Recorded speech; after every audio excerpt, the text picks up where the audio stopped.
El rapto del sol. Baldomero Lillo. Hubo una vez un rey tan poderoso que se enseñoreó de toda la tierra. Fue el señor del mundo. A un gesto suyo millones de hombres se alzaban dispuestos a derribar las montañas, a torcer el curso de los ríos o exterminar una nación. Desde lo alto de su trono de marfil y oro, la humanidad le pareció tan mezquina que se hizo adorar como un dios y estatuyó su capricho como única y suprema ley. En su inconmensurable soberbia creía que todo en el universo estábale subordinado, y el férreo yugo con que sujetó a los pueblos y naciones, superó a todas las tiranías de que se guardaba recuerdo en los fastos de la historia. Una noche que descansaba en su cámara tuvo un enigmático sueño.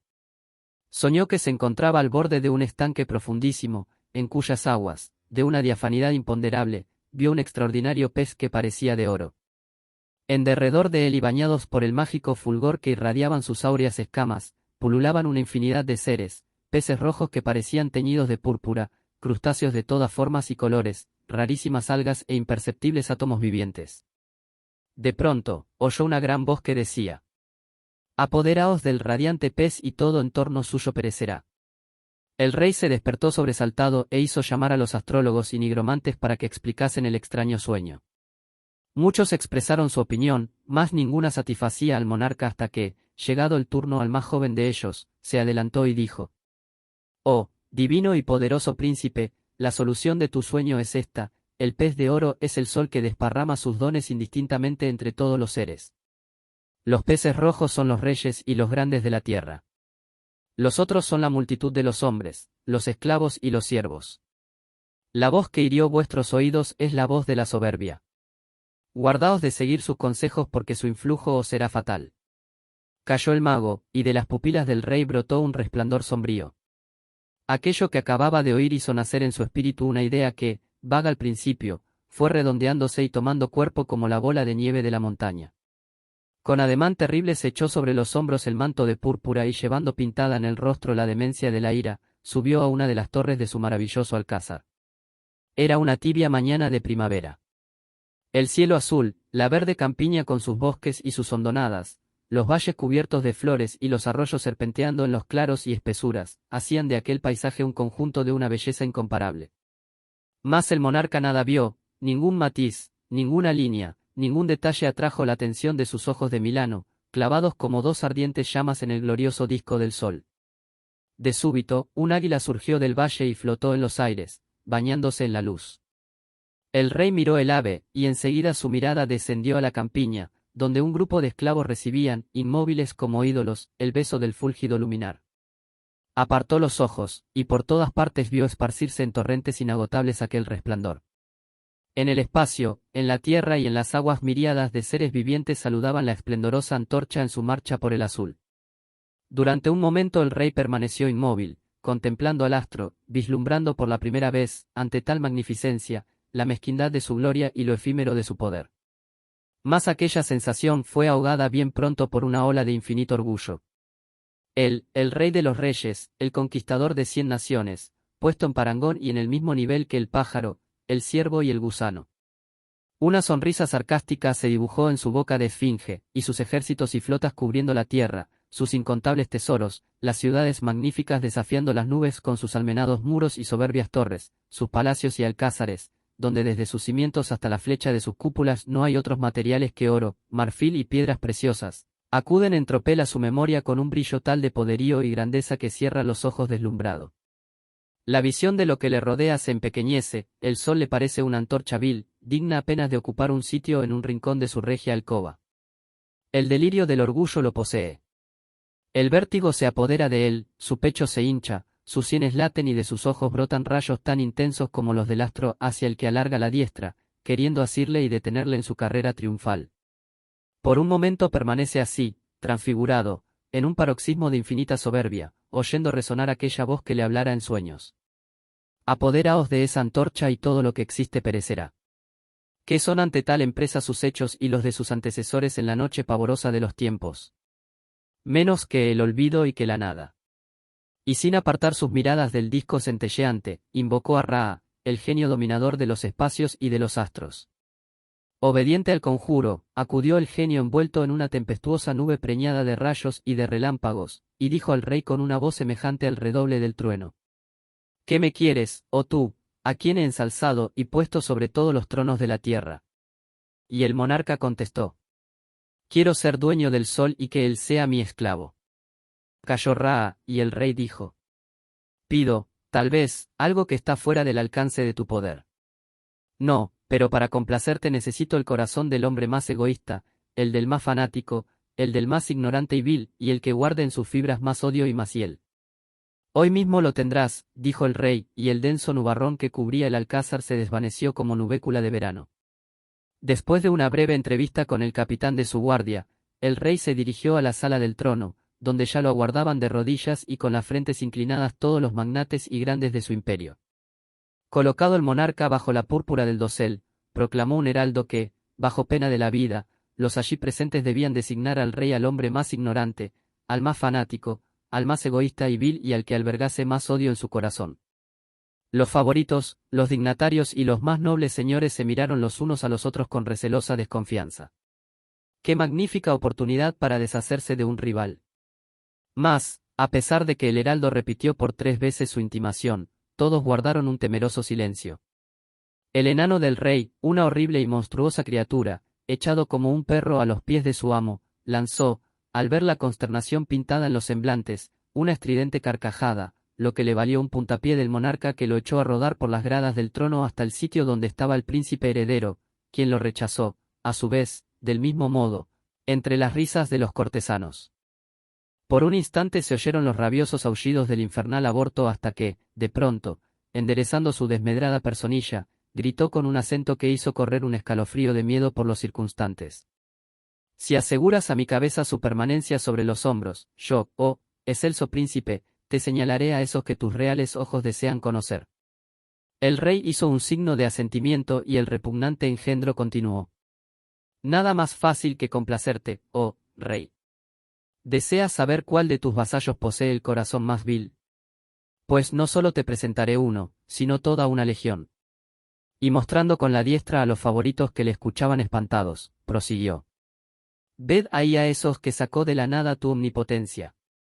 En sus corazones de cieno anidan todas las vilezas.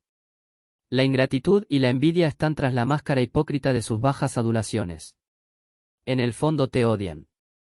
Son como las víboras, se arrastran, pero saltan y muerden al menor desliz. Enseguida, volviéndose hacia el sumo sacerdote, y señalándolo junto con los magos y los nigromantes, dijo: Ved ahí al más fanático y al más ignorante de tus súbditos. Sus dogmas son absurdos, falsa su ciencia, y su sabiduría, necedad. Hizo una pequeña pausa y con la voz envenenada de odio prosiguió: El corazón más egoísta alienta dentro de tu pecho, oh, rey. No conozco otro que le iguale en dureza y en crueldad, salvo el del príncipe, tu primogénito. El pedernal es ante sus fibras una blanda y deleznable cera. Calló un instante y luego, con voz ronca, profirió: Solo me falta mostrarte donde se halla el último. Ese es el mío, y, golpeándose el pecho con fuerza, exclamó: Aquí está, oh, príncipe. Con odio y él fue fabricado. Si pudiera desbordarse, os ahogaría a todos con el acíbar y ponzoña de sus rencores. Anídanse en el más cólera que las que desatan y fulminarán los cielos y los abismos del mar. Una sola gota del veneno que encierra bastaría para exterminar todo lo que se mueve y alienta debajo del sol. La voz silbante del enano vibraba aún en el vasto recinto, cuando el rey hizo una imperceptible señal. Al instante se apartaron los amplios tapices y dieron paso a una falange de guerreros que se precipitaron sobre los aterrados favoritos, dignatarios y magnates y los pasaron a cuchillo en un abrir y cerrar de ojos. Inmediatamente, después de decapitados, abríanles el pecho y les arrancaban el corazón palpitante.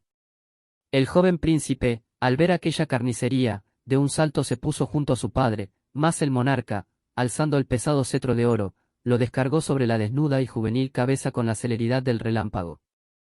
Apenas el cuerpo se desplomó sobre las gradas, un esclavo le sacó el corazón. El enano, al ver que un soldado avanzaba hacia él con el alfanje en alto, gritó: «Oh, rey, has prometido». Y una voz, en la que vibraba un acento de ferocidad implacable, resonó en lo alto del soberbio trono: «Arrancadle, vivo, el corazón». Han pasado 2 días, el rey se encuentra en su cámara más hosco y torvo que nunca, cuando de improviso se ve en forma de una serpiente de fuego la temerosa aparición de Ra.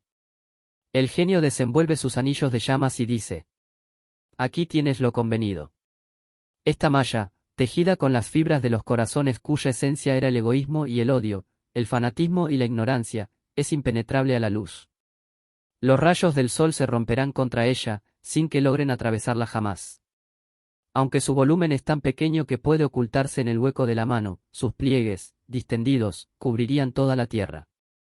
Oye y graba en tu memoria lo que has de hacer: subirás a la montaña que se alza sobre el abismo y esperarás que el sol, al salir de su morada nocturna, roce la cresta más alta para lanzarle la red mágica, cuyos pliegues lo envolverán aprisionándolo como dentro de una coraza de diamante.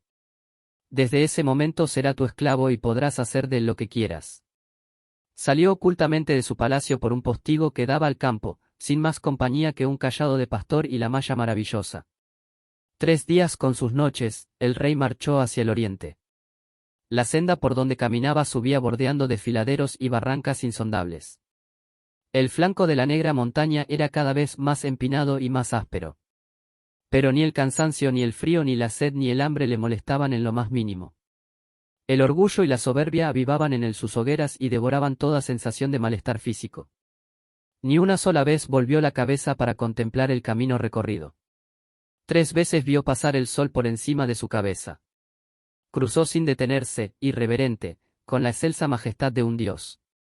Lo asaeteó con sus rayos y fundiendo las nieves desató, para que le salieran al paso con más ímpetu, los torrentes. Aquel reto del astro exacerbó su furor y amenazando con la diestra al flamígero viajero profirió: oh, tú, ascua errante, fuego fatuo, que un soplo de Ra enciende y apaga cada día, en breve te arrancaré las insolentes alas. Arrojado como un esclavo yacerás eternamente tras los muros de oro de mis alcázares. Y confortado con esta idea, venció los últimos obstáculos y se encontró por fin en la cima más encumbrada de la inaccesible montaña, más arriba de las nubes y de los nidos de las águilas. En la cúpula sombría centellean calladamente los astros. La noche toca a su término y un vago resplandor brota del abismo sin fondo. Poco a poco palidecen las estrellas y un tenuísimo matiz de rosa se esparce en el oscuro azul del cielo.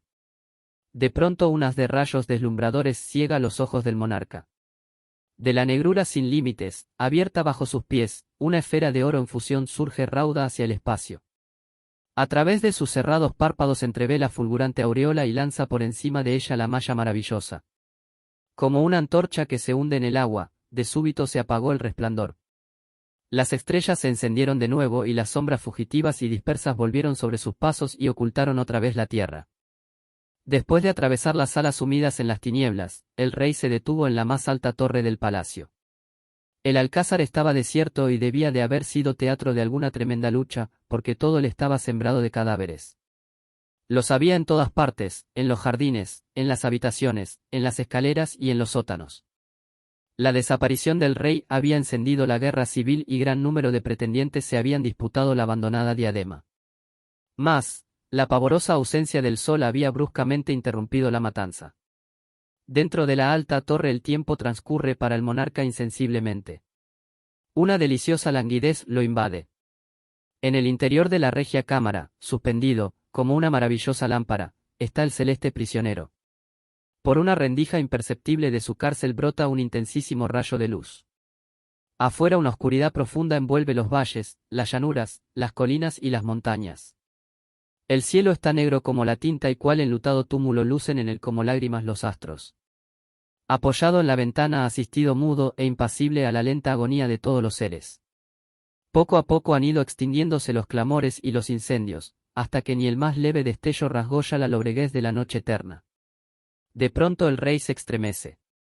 Ha sentido un malestar extraño, como si le hubiesen atravesado el corazón con una aguja de hielo. Y desde ese instante su plácida tranquilidad desaparece y la molesta sensación va aumentando por grados hasta hacérsele intolerable. Siente dentro del pecho un frío intensísimo que congela su carne y su sangre, lleno de angustia, evoca de nuevo a Ra, el genio dominador de los espacios y de los astros, quien contesta a sus súplicas con ironía desalentadora. ¿De qué te quejas? Al suprimir la vida no has dejado al sentimiento que te posee y es el móvil único de tus acciones sin otro refugio que tu corazón. Para expulsarle sería menester que vibrase en las muertas fibras un átomo de piedad o amor. Apenas el genio lo hubo dejado, la desesperación se apoderó del monarca. Mas, de súbito, rasgó sus vestiduras y expuso el pecho desnudo al rutilante rayo de luz. Pero ni el más ligero alivio viene a confirmar su esperanza.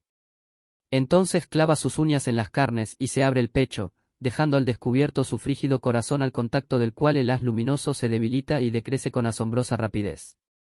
Dijérase un caño de oro líquido cayendo en un tonel sin fondo, y que desmaya y se adelgaza hasta convertirse en un hilo, en una hebra finísima. De pronto, como una antorcha, como un fuego fatuo que se extingue, la última chispa brilla, parpadea, desvaneciéndose en la oscuridad. A pesar de que el sol ha cambiado de cárcel y lo lleva ahora en su corazón, parécele que toda la nieve de las montañas se hubiese trasladado allí. Sube, entonces, a la ventana y se precipita al vacío, en el cual, como si alas invisibles le sostuviesen, desciende blandamente hasta que toca con sus pies la tierra. La campiña está helada como un ventisquero, y envuelto en tinieblas impenetrables, camina a la aventura con los brazos extendidos, huyendo como medroso fantasma de la agonía del universo. Cuando las ciudades no fueron sino escombros humeantes y las selvas montones de ceniza, cuando todo combustible se hubo agotado, los hombres cesaron de disputarse un sitio en torno de las hogueras moribundas y se resignaron a morir. Entonces, a la escasa luz de las estrellas, en la negra oscuridad que los rodeaba, buscáronse los unos a los otros, marchando a tientas con los brazos extendidos, huyendo del silencio y de la soledad del planeta muerto. Y cuando sus manos tropezábanse en las tinieblas, hacíanse para no soltarse más. Aquel contacto producía en sus yertos organismos una reacción inesperada. El débil calor que cada uno conservaba, parecía multiplicar su potencia, deshelábase la sangre, el corazón volvía a latir. Y esa cadena viviente aumentaba sin cesar por eslabones innumerables, se extendía a través de los campos, por sobre las montañas, los ríos y los mares helados.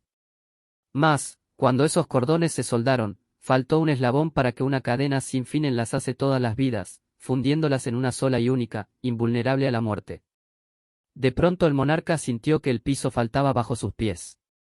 Agitó los brazos buscando un punto de apoyo y dos manos estrecharon las suyas sosteniéndolo amorosamente. Aquellas manos eran duras y ásperas, tal vez pertenecían a un siervo o a un esclavo, y su primer impulso fue rechazarlas con horror, mas, estaban tan yertas, tan heladas, había tanta ternura en su sencillo ademán, que un sentimiento desconocido hizo que devolviera aquella presión. Sintió, entonces, que penetraba en él un fluido misterioso, ante el cual el hielo de sus entrañas, empezó a fundirse como la escarcha al beso del sol, desbordándose súbitamente de su corazón, cual si se volcase el recipiente de un mar, el raudal flamígero cuyo curso marcan en el infinito los hortos y los ocasos. Y por la cadena inmensa, a través de las manos entrelazadas, pasó un estremecimiento, una cálida vibración que abrazó todos los pechos, anegando las almas en un océano de luz. Disipáronse en los espíritus las sombras, y el más allá, el arcano indescifrable salió del caos de su negra noche. Y cada cual se penetró de que el incendio que ardía en sus corazones irradiaba sus lenguas fulguradoras hacia lo alto, donde se condensaban en un núcleo que fue creciendo y agitándose hasta estallar allá arriba, encima de sus cabezas, en un torbellino deslumbrador. Y aquel foco ardiente era el sol, pero un sol nuevo, sin manchas, de incomparable magnificencia que, forjado y encendido por la comunión de las almas, saludaba con la áurea pompa de sus resplandores a una nueva humanidad. Fin.